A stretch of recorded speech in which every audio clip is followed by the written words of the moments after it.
Hey guys, this is John here. I'm just gonna do a little review of the AVH-x8500bhs. I looked everywhere on the internet for this review and I couldn't really find good ones, so I figure I'll do my own. Alright, so here's pretty much the main screen. I have it fitted on my 2012 Mazdaspeed 3. I installed the bezel that comes around it.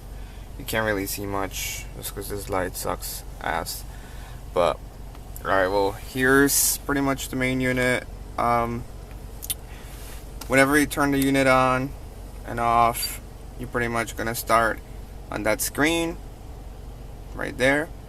As you could see, you're gonna, the more options you have here are based on what you have in the back plugged in or what kind of sources you have enabled.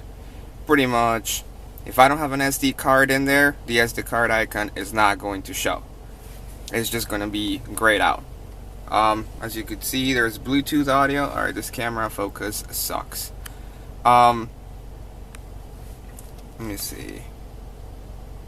Yeah, well, I have Bluetooth connected, so Bluetooth is automatically gonna start playing. That is the main thing. I have my phone in my pocket and Bluetooth will start playing the second that I get into the car. It is pretty fast, I gotta say. I'm just turning the car off so you guys could see. Check the key out. Let me see if I could start on light because this is dark as hell. Alright, here's my phone and pretend it's in my pocket. You'll see how fast startup time is. The cart, and it automatically goes into Bluetooth, and then I usually just press play, but sometimes it just starts playing by itself. Alright, so that's pretty much the main thing. Your volume up, down, actual physical buttons. There's a mute button. You press it, automatically goes on to 0. And you press it back up, it goes back to the normal. When you connect this unit in the back, there will be a wire in the harness that says mute. And you think that you're supposed to plug that into something to make this work right, because you're supposed to be able to just attenuate the sound and not really bring it all the way down to 0. So that is actually for equipment like the paired Bluetooth speakers or any other kind of equipment in the car that you need to, that might have like the function for mute. Otherwise, it's not going to work. I left mine unhooked because I don't have anything, that would be able to use that function. Alright guys, so the other things I could show you guys here, as you could see, this will be play, stop, well, more like a pause. Okay, the focus in this camera really sucks ass. Alright, this will be next. If I don't want to use the actual physical button, I would use next track or the track before. Right over here, this is mode. If I press mode, it either turns off the screen or dims it out, turns it right back on, or if I am into advanced app mode, it would jump into the advanced app mode. And if I want to turn off the screen at that stage, I could just hold the mode button and then it'll just turn it off and it'll still run on the background, obviously. What else can I show you guys? This over here, none of this shit actually works if you're in Bluetooth mode.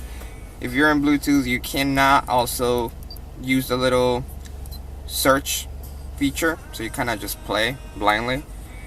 The EQ, I like it, it's great. As you could see, you could select, there is a custom 1 and custom 2. There's a bunch of like presets that you could just press, they will do like different things, like this will be flat, that will be vocal. I have my own, and that's the one I like to use.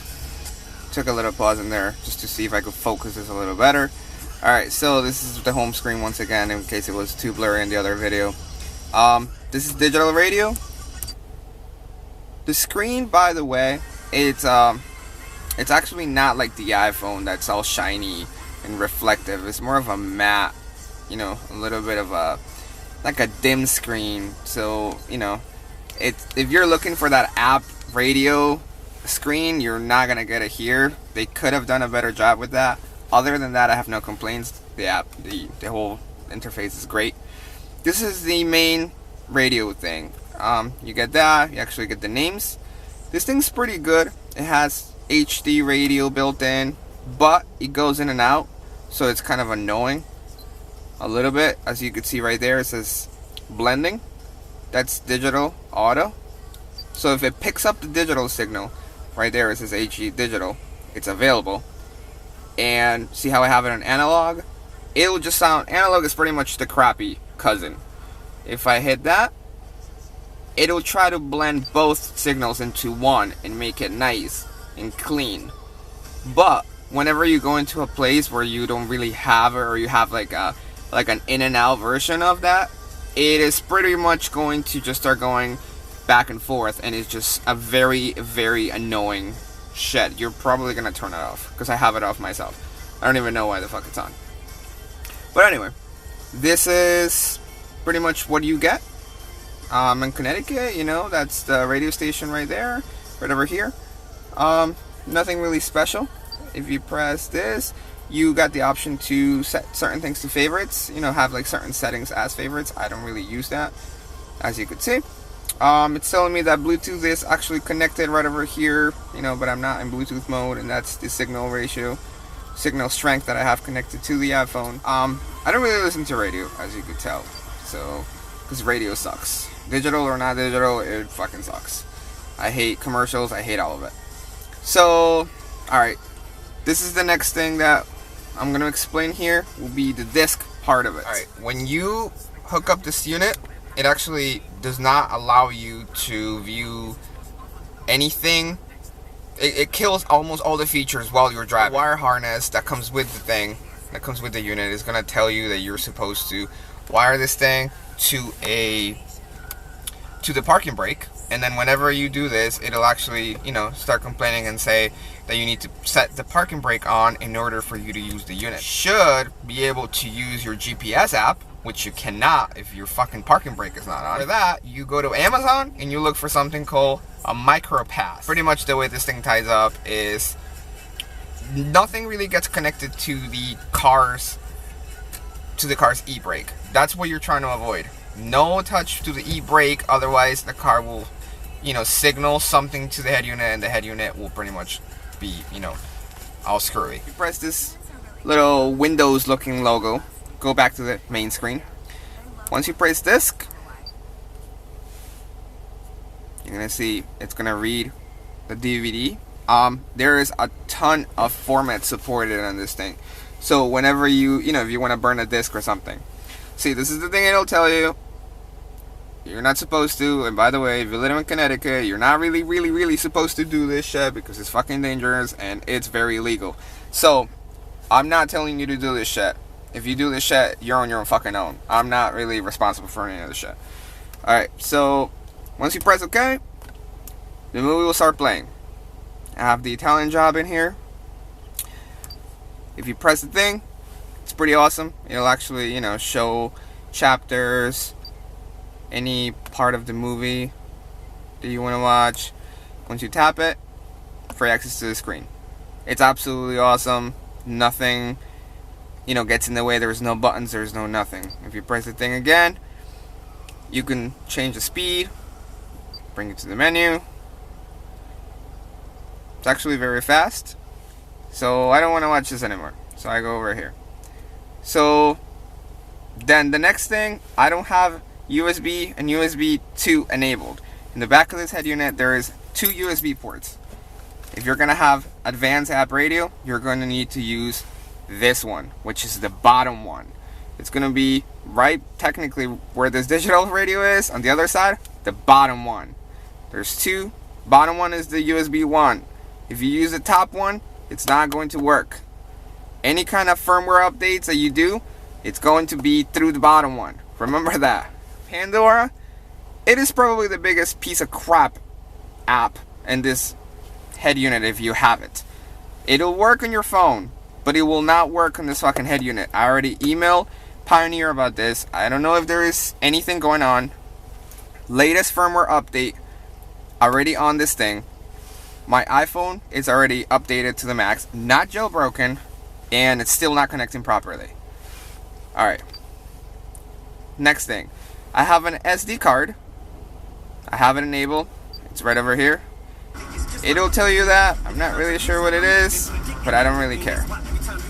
This is my Eminem CD that I have. I put it right over there. So I have two folders on this SD card. Pretty much I have an SD folder with the Eminem songs, and then I also have I have a little folder burnt with a couple of videos. So I'm on SD card mode, as you saw. I could either search and get different songs. I could get like any other song I want. Or if I choose to get videos, I'll just gotta go to media, go videos. The first video it cannot play because it, I don't know, it's like not proper format. So just go to the next one. I have some Daddy Yankee songs in there, so you can just see that shit. It plays in regular format. If I hit this, it'll actually give me the option to either make it full, zoom, normal. This particular video, it doesn't fill out the whole screen. Usually it does, but I don't really care. If I want to go to the next one, just press next track. Then that's it. Those things that are right there, those are from the video. They're already from the video itself. It has nothing to do with the head unit.